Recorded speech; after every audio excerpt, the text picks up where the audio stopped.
Eto na nga ba sinasabi natin mga tol? Di ba nagkaroon ng pagmi-meeting si Trump at saka si Putin para magkaroon ng kapayapaan sa pagitan ng Ukraine at saka ng Russia. Pero walang naganap na peace deal. Walang naganap na agreement. Pero merong payo si Donald Trump kay Ukrainian President Zelensky. At ang lupit mga tol ng payo ni Trump. Ang sabi ni Trump, isuko mo na lang yung Crimea. O Crimea, hindi ko alam kung anong basa rito, Crimea o Crimea. Sabi rito mga tol sa report, ayan na, pinayuhan ni Pangulong Donald Trump ng Amerika si Ukrainian President Volodymyr Zelensky na isuko na ang Crimea, patuloy ang pag-atake sa Kharkiv na ikinamatay ng 17 katao at isang pagsabog sa pabrika sa Ryazan. Russia ang ikinamatay ng 20 at sugatan. Ibig sabihin mga tol, tuloy-tuloy pa rin ang gera doon. At para magkaroon daw ng kapayapaan, pinayuhan na lang ni Trump si Zelensky na isuko mo na lang. Kana lumaban, suko mo na lang para matigil na yung gerang yan mga tol. Napakahirap nun mga tol. Diba? Kasi biruin mo si Zelensky nakatingin din sa US. Tulungan nyo ba kami? Kasi tinulungan siya ni Biden eh. Diba? Pero sabi ko nga, depende kasi yan sa presidente. Kaya nga tayo mga tol, tayo mga Pilipino, hindi tayo pwedeng umasa sa kung ano kani-kaninong bansa lang, lalo na sa Amerika mga tol. Bakit? Kasi iba-iba rin ang presidente dyan. Depende sa polisiya. O halimbawa, nagkaroon ng gera ngayon. For example lang nagkaroon ng gera sa pagitan ng Pilipinas at saka ng Amerika, ng China. Oh. Tapos Amerika makikipag-peace talk doon, peace deal. Sasabihin ng Amerika, Pilipinas, isuko nyo na lang yung West Philippine Sea para matapos na yan. Ang hirap, di ba? Hindi natin ma-imagine mga tol kung anong nangyayari.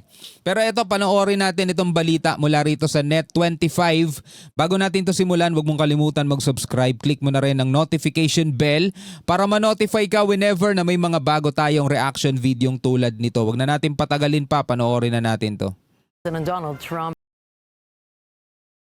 Para kay US President Donald Trump, dapat nang bumitiw ang Ukraine sa paghahangad na maibabalik sa kanilang Crimea.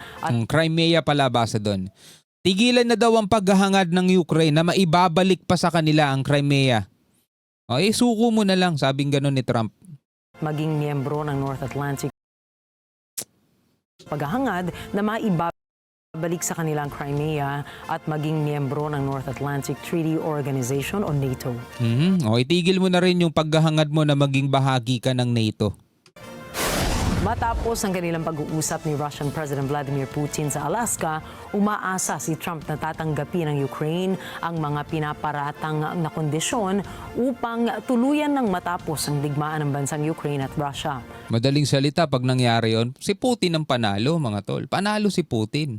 Sa nalalapit na pagpupulong sa White House kasama sina Ukrainian President Volodymyr Zelensky at ang mga European leaders, ilalahad ng kampo ni Trump ang mga kompromiso ukol sa napag-usapang tigil putukan. They're going to set up a meeting now between President Zelensky and They're going to set up a meeting between President Zelensky and President Putin and myself. So magkakaroon ng trilateral meeting. President Putin and myself, I guess. I didn't ask you about it. Not that I want to be there, but I want to make sure it gets done. We agreed on a lot of points. A lot of points we're agreed on. But there's not that much. There's, one or two pretty significant items, but I think they can be reached. Now it's really up to President Zelensky to get it done. Nakasalalay na lang kay Zelensky mga tol. Sabi ni Trump, ayaw niya na daw sumama dun sa meeting, pero siguro mas mabuting kasama pa rin siya doon para makasiguro siya na matatapos yung kaguluhan na yan. Kasi nga peacekeeper siya eh. Gusto niyang matapos na tong kaguluhan na to, pero depende na daw yan. It's up to President Zelensky to get it done. No, so wala na sa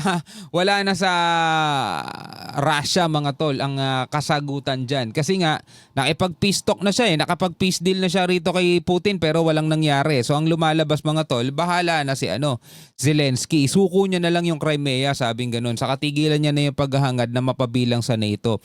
Kasi isa din mga tol sa tinuturong dahilan kung bakit umatake ang Russia sa Ukraine dahil nga doon sa paghahangad ng Ukraine na mapabilang sa NATO. And I would also say the European nations, they have to get involved a little bit. There's going to be some land swaps. There will be more Russian territory than there There's going to be some land swaps. There will be more Russian territory than there had been. had been. And what Ukraine wants and needs desperately is our security measures that won't be NATO related. If you had to look into your crystal ball, is that how it ends? Well, I think those are points that we negotiated, and those are points that we largely have agreed on, actually. Samantala, isang Russian drone attack ang gumulat sa isang residential area sa Kharkiv. Nako, residential area, yan ang mahirap mga tol eh. Diba? Pati mga residente, damay talaga. Kung saan tinamaan ang isang apartment building. Ayon sa ulat ng Ukrainian Air Force, nakapag-intercept sila ng mahigit sa 100 mga drones, isa sa pinakamalaking drone attacks mula sa puwersa ng Russia mula pa noong Agosto 4. Iniulat naman ng Dami no? 100 drone attack. otoridad na 7 katao ang nasawi mula sa pag-atake, kabilang ang isang 16 anyos na bata. Bata. Nasugatan naman ang mahigit sa 20 katao, kung saan 6 rito ay mga batang sa 1 anyos lamang o kaya 17. Grabe no?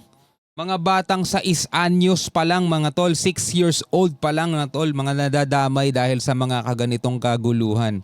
So sabi nga ni Trump, gusto ni Trump matapos na yan eh kasi syempre ayaw niya na rin makita itong mga ganitong klaseng nadadamay.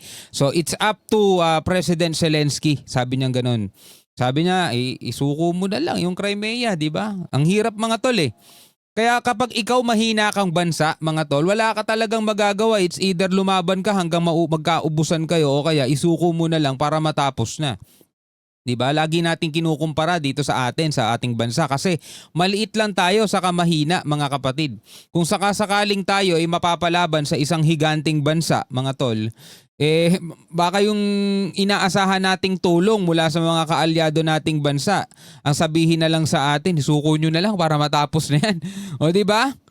O, katulad ng sinasabi dati ni dating Pangulong Duterte, bigyan nyo na lang, dagat lang naman yan. Di ba? Mga ganong mga pangyayari, mga kapatid. Ay, nako po. Dagdag rito ang pagtama ng ballistic missile sa lungsod na naghasik ng pagkasira ng ilan pang mga gusali sa lugar. Wala, babakbakan talaga sila ng Russia. Agad-agad namang inilikas ng mga emergency responders ang mga residente mula sa kani-kanilang mga tahanan.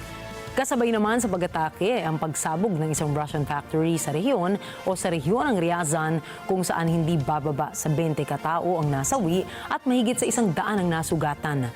So dito hindi naman sinabi kung ito'y mula sa pag-atake ng Ukraine. Ayon sa ulat ng mga otoridad, hindi matukoy kung anong naging sanhi ng pagsabog ng pabrika. Ayun, hindi matukoy o hindi siya attack. Kumbaga yung pabrika sumabog talaga, no? Pero eto na nga tuloy-tuloy ang kaguluhan at kung si Biden tuloy ito. Tutulungan niya itong Ukraine, patuloy na nagpapadala to. Pero kung eto si Trump, gusto niya deal, kaso walang nangyaring deal, suko ka na lang, sabing gano'n mga tol. Ay naku po, napakahirap ng ganitong sitwasyon. Kung tayo man malalagay mga kapatid sa ganitong sitwasyon, dalawa pagpipilian ng presidente natin. 'Di ba? I-survive ang ating bayan sa pamamagitan ng pagbitaw sa ating teritoryo. Kung sakasakali lang na ganitong sitwasyon din ang ating harapin, ano pipiliin ng ating nakaupong presidente? Hindi ko tinutukoy si Marcos o hindi ko tinutukoy kung sino man. Kung sino man ang nakaupo, mga tol, ano pipiliin niya? Isuko yung teritoryo para sa kapakanan ng natitira pang mga mamamayan ng Pilipinas o ang mamatay ng dahil sa'yo? Tulad nga sa bansang awit, mga tol, pambansang awit natin, lupang hinirang, 'di ba? Sa manlulupig di ka pasisiil, 'di ba? Ang mamatay ng dahil sa'yo. Ano sa tingin ninyo? Comment kayo sa ibaba. Hanggang sa muli mga kapatid, ako nga pala si Shobaldi. Peace out.